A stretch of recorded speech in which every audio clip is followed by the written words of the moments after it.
Finest College, Megan Crew, Meaney. I have identified a performer in the Synchro Swimming event of the technical duet. She has a nice dive when she enters the pool. She has the right technique as she closes her legs together and puts her arms together as she jumps into the water with minimal splash. Her head first boosts are very good as she does a big breaststroke kick, which she uses the technique of her legs going round, ensuring that she pushes the most water downwards so she can get maximum height upwards so her hips are out the water. Also she uses her hands, where her fingers are closed together and she pushes her arms downwards. She can get as high as she can. She then uses good artistic arms in the air so that she can get good artistic marks. She has very good splits when she's in the water. She does a feet first boost with her legs, and when her splits go down, she ensures that she's as high as she can when her splits are down. Her legs are straight and very at nearly 180 degrees, which is a very good split. She also has pointed toes on it. For the fitness components, flexibility is a big bonus because she also can arch her back very far, meaning that she can get her legs up higher. Also muscle strength. As she is sculling for a lot of the performance, when she's underwater and upside down, she has to keep up the muscle strength, so she's got to use her arm sculling. She's got very good arm muscles, and so when she's sculling outwards, she's got to go far, and she's got to push herself up with just her hands. She's got good height, and she seems to maintain it through the performance. She's also got good agility, as she's able to move her legs very quickly and move her arms very quickly in time with the music. Also, with the muscle strength, her legs is a big bonus because she's never touching the floor, so her legs are always moving something. Has always got to keep her as high as she can possibly get. So her legs are moving around in rotations when she's an egg beater, with one leg going then the other, flex feet and kicking very fast so she can ensure maximum height. She's also then doing arm movements to the music to get good artistic marks again. She's also in time with the partner for a lot of the routine when she's doing the arms. For the strengths that are tactics, she's got good dat work, which she'd prepared for beforehand, and she's do it in time with the music. She also has good arms, where she's chosen to do them very artistically, which link back to the music, and she does this very well. For the weaknesses, the spins is a very big one, because when she's spinning down, she seems to overpike a little bit, so when she's spinning she seems to fall off it to the side. So when she spins down, her head might be out of line, and then if she's looking downwards, her body falls off it and she can't get the amount of spins in that she's got to, so she's not in time with the partner or the music. So she needs to push her hips forwards, her head back, and make sure she's not arching her back when she's spinning down. She also needs to ensure that her hand is facing the bottom of the pool and the other hand is facing the way that she wants to spin, so she spins around as fast as she can at the same height, keeping her height so she can get as many in as she can. On a double arm egg beater, she does twirls, but she seems to lose her height when she's doing the twirls. Her egg beater is good, but when she starts doing the twirls with the double arm, so both her arms are in the air, she can't quite get round and she struggles with it. So she needs to work on her egg beater when she's turning with her arms up in the air, so she needs to get better strength when she turns to get round. Also, this is because she loses a lot of height, she needs to get her arms up higher and kick a lot faster with her legs when she's turning so she can get round. Another weakness that's a skill is her feet first boosts. She needs to make sure that her palms are facing the bottom of the floor at all times.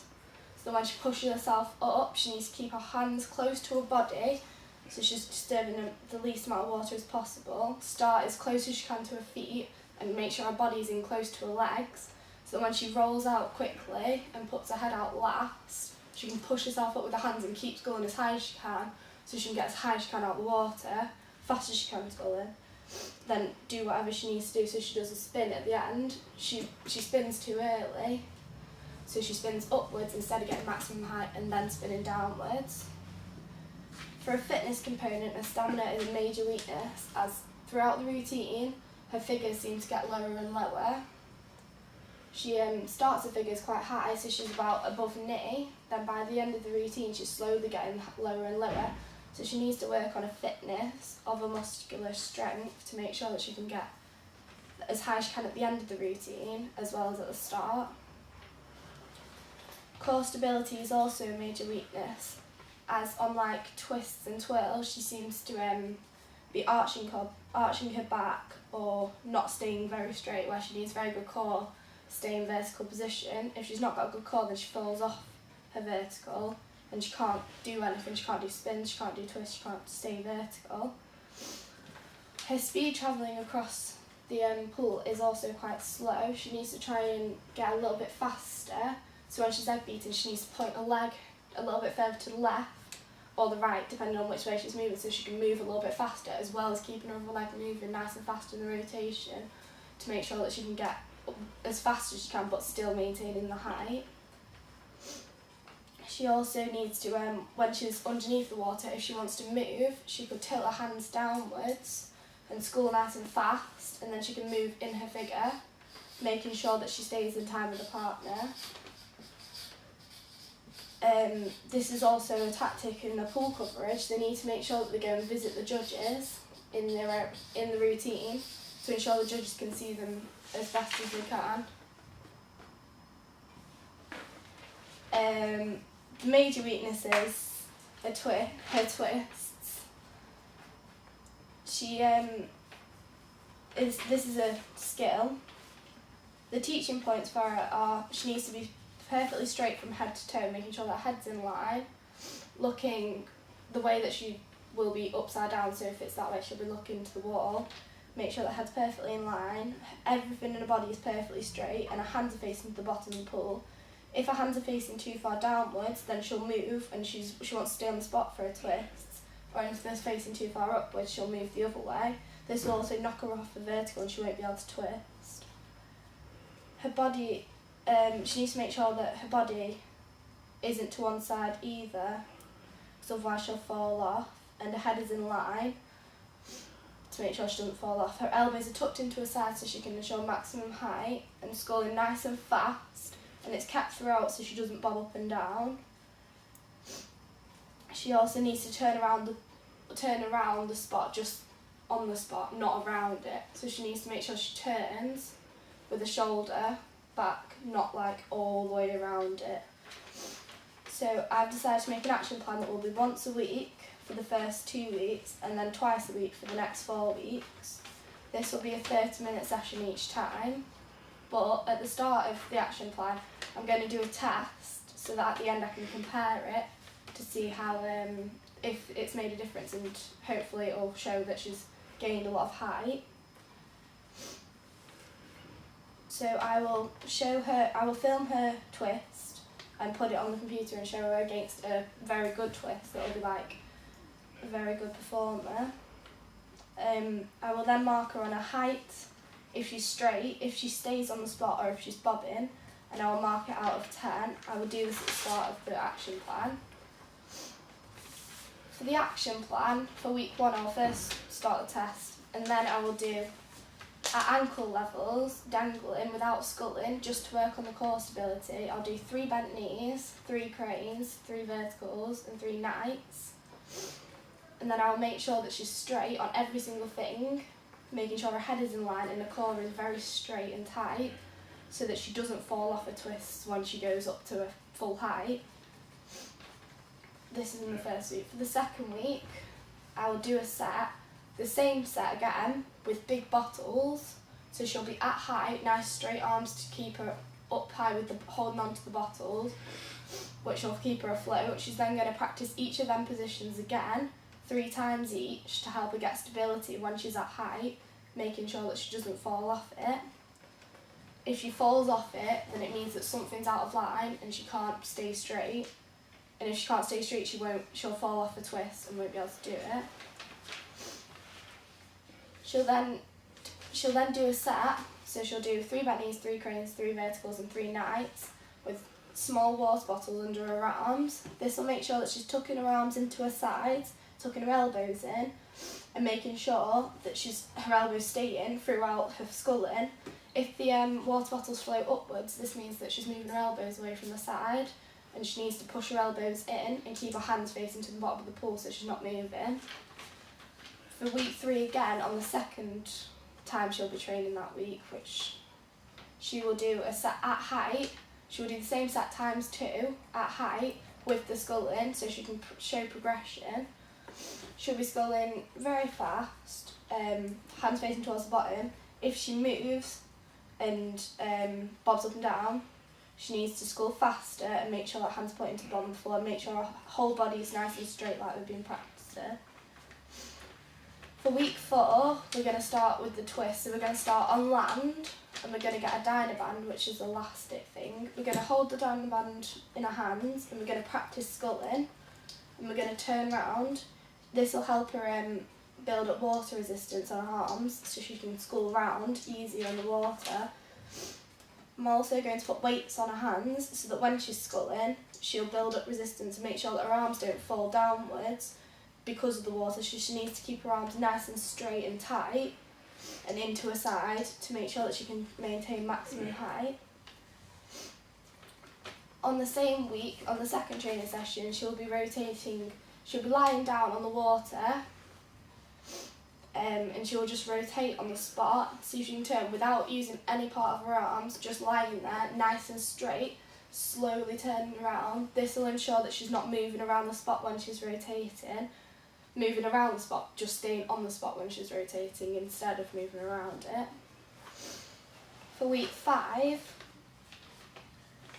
we're going to do the turning, but we're going to do it at ankles to make sure that she's used to turning, but she's not thinking about the height yet, so she can concentrate on just turning nice and slowly, maintaining the same speed as she's going round, and practicing all the positions again. 3 bent knees, 3 cranes, 3 verticals and 3 knights, times that by 2 for the session, and this will help her get stability when she goes up to her right height. For the second training session of week 5, it'll be turning at height, doing her actual twists at height. So she does the whole set, so 3 bent knees, 3 cranes, 3 verticals, 3 knights at height, and practice a twist. She's going to do that set times 2 and she's going to practice the twists on each of them, making sure that she keeps her elbows tucked in, hands facing downwards. She's then on week 6 for her first one going to practice turning with weights, so she can work on her arm strength to make sure she can get as high as she possibly can. When she takes the weights off, she'll be a lot higher because she'll be a lot used to lifting a lot more weight out of the water. She's going to do the same set again, but times it by 2, and make sure that she can get as high as she possibly can, but without falling off it. Finally, she will do the second training session of week 6, turning with an object either side of her, turning around the spot, making sure that she's not moving when she does turn.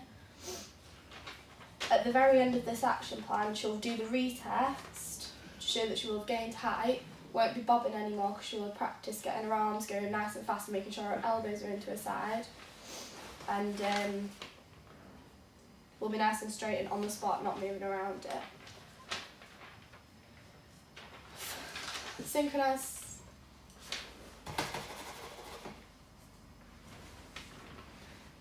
swimming has many health benefits. There is mental health benefits, which includes stress relief because you're focusing on doing something that's fun and not just on your everyday usual life, which could be stressful, so it's a way to get away from it all. It also reduces anxiety and improves confidence, as when you're performing, you can perform in front of crowds and practice everything, so you can improve your confidence when you're out of the water. For social benefits, it includes making lots of friends when you're participating at competitions, displays, or just at training. You can talk to them when you're on the side or anything like that. Also improves communication skills, as you've got to talk to your teammates a lot, and it includes a lot of teamwork, and you've got to talk about what you need to do. You can make up routines. It improves your artistic overall everything. and teamwork, because you've got to make sure that you're in time with your team, you've got to learn how to work as a team to make sure you can get everything very good. For your physical health benefits, this is things like increasing the stroke volume of the heart, because you're doing so much exercise that your heart doesn't need to pump as fast, because it will increase the stroke volume, so it'll pump more around the body each time. It'll also, because you're holding your breath for so long, it'll increase the tidal volume of the lungs, so you can breathe in more every time you breathe in. Also helps you lose weight and lower your blood pressure.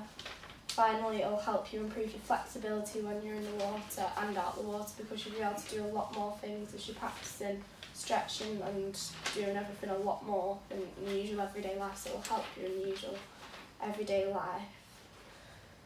Finally, there's provision.